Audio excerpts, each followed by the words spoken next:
Aveva dichiarato ai doganieri dell'aeroporto Marco Polo di Tessera di avere con sé 2.000 euro, invece erano ben 150.000 in contanti.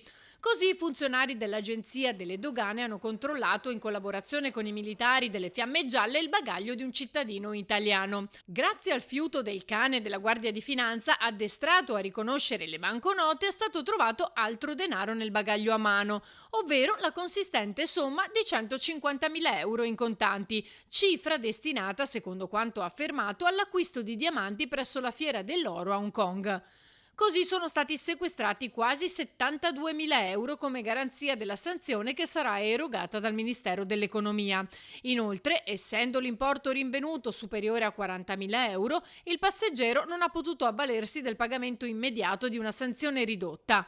Dall'inizio dell'anno all'aeroporto Marco Polo sono stati individuati e sanzionati ben 528 viaggiatori che tentavano di trasferire illecitamente valuta senza dichiararla.